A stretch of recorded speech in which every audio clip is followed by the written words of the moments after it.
Hello everyone and welcome to another episode of Popular Decks. I'm your host Michael and I'm here today with this blue-black flicker deck. Before I get to the deck, I just want to make a few short announcements for you guys. So I know a lot of you have maybe known a little bit about my issues I've been having with my microphone. I believe it's officially blown at this point, so I won't be able to use that microphone anymore until I get my warranty situation figured out on it. So for now I'm stuck using this cheap microphone. It shouldn't be too terrible, I hope, but it's obviously not quite the quality of my other one. But the other one's even worse at this point, so that's what I'm stuck with. Just a reminder to you guys to subscribe to me on YouTube and follow me on Twitter if you want to get updated every time I put out a new video. Also, if you follow me on Twitter, I will tweet out anytime that I'm going live on Twitch. I should hopefully be doing a few streams this week, so check those out if you want. You can come hang out. And then finally, just remember I've got the deck list in the description below, and leave me any comments in the comment section. I'm sorry, let me know if the microphone is okay or if it's completely unbearable. I can go back to the microphone from my last two videos, but I only have these two microphones to work with right now, and neither of them is particularly good, so I'm kind of stuck with this until my other one gets replaced. Alright, so let's get to this deck.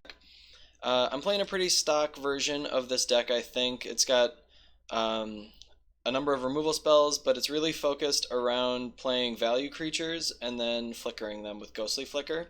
So as far as our creatures go, we've got 4 Seagate Oracles, we've got 4 Chittering Rats, 2 Archaeomancer, and 4 Muldrifter. So one of the combos of this deck is that you can get a Chittering Rats and an Archaeomancer in play, and then every turn on their draw step you can Ghostly Flicker, blinking both your Archaeomancer and your Chittering Rats, and the rat will put their card back on top of their library.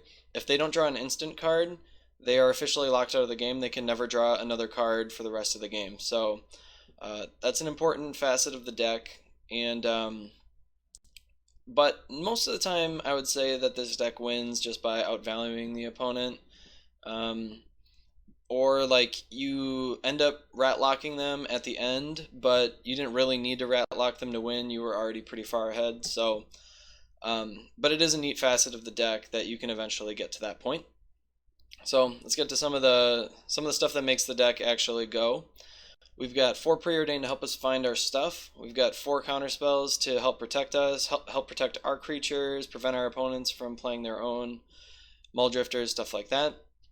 We've got a big pile of removal spells. We've got 4 1-mana removal spells. I've got 1 Deadweight and 3 Disfigure. I was considering playing Augur Bolas so I could, and then I would have to move up to 4 Disfigure, but I'm not playing it right now. This deck doesn't quite have as many instants of sorceries as I would want for an Augur Bolas deck, since I don't have Ponder, Brainstorm, or any way to really set it up. So the Deadweight, for those of you who are wondering why would I have Deadweight in here, so Deadweight is really good against ATOG, so that's why I've got 1 Deadweight in here.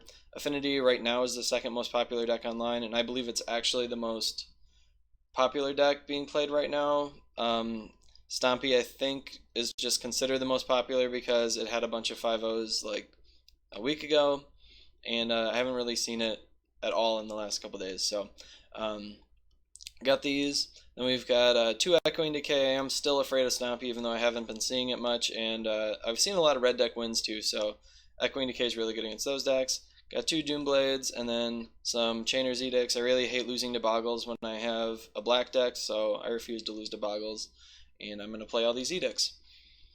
Got 1 Exclude, counterspell for creatures, sweet value, love that card. And then the last card is Reaping the Graves. So this is the best way to get value against all the removal decks and decks that are countering your spells. You maybe play 2 removal spells, you play like a Preordain or removal spell, and then you play Reaping the Graves, and you get back 3 creatures, and a lot of times it's like an Archaeomancer, a Muldrifter, and a Seagate Oracle, and then your Archaeomancer back your Reaping the Graves, and you're good to go. So that kind of ends up making a big loop that your opponent can't get out of. Alright, that's pretty much it for the main deck. I'm playing 2 Cycling Lands. I have 1 more black source than some of the other lists that I had looked at, I think. but I do like having black early, and Counterspell to me is not really a turn 2 play in this deck. Counterspell is more like a turn 5 counter a Mulldrifter kind of play. So I don't mind not having Counterspell available on turn 2. In the sideboard, I took a little page out of Beaker Dan's sideboard plans, and I'm playing one Quambage Witches. I don't know if that's how you pronounce it, but that's how I'm going to say it. So this guy's really sweet against Delver decks, and there's a ton of blue-red Delver out there right now. I think blue-red Delver is probably blue-red Delver and Affinity, I think, are the top 2 played decks right now, even over Stompy at this point. But you could argue that, but those are definitely the top 3 decks at this point. We've got some Shrivels for all the 1 toughness decks, great against fairies and stuff like that. I got one more Echoing Decay for the 2 toughness creature decks. 3 copies of Stormbound Geist. It's really good against black decks, anything with Chainer's Edict, anything with just a lot of removal spells. You want Stormbound Geist against them. It's also good against the flyer heavy decks. I got 4 copies of Hydroblast. I've been playing against a lot of red deck wins. It's also pretty good against Affinity, although I don't really think I need 4 for Affinity, but there's a lot of red deck wins and burn around there right now. 2 Dispel, obviously great against a lot of decks. And then I've got 2 copies of Relic of Progenitus. So you guys may know that I am not a big advocate of playing this card in most situations. And if you listen to the decks I just was talking about, none of the top 3 decks care about their graveyard almost at all. So the extent that Stompy cares about their graveyard is that Young Wolf and Rancor go there temporarily and then they come back. So I don't think Relic of Progenitus is really important for a lot of decks. However, it's kind of the only way that we can win the mirror, and it's the only way we can beat Tron reliably. And even though they're not the top 3 decks, this deck is, I think, number 4 on the metagame right now, and then Tron is like number 5 and 6. There's 2 different Tron decks right now that are running around, and if you combine them, they'd probably be the most played deck in the format. So Relic's still pretty good against those things. And then you get kind of all this extra value, like it's decent against like Turbo Fog, it's decent against, it's really good against decks like Tortured Existence if people are playing that, but I would never have a sideboard card specifically for those matchups, but if you get something for free, why not take it, right? So I've got the Relics in here. Some people play Nile Spellbomb. I prefer to have Relic. Even though I like to get stuff back from my graveyard, I like Relic better.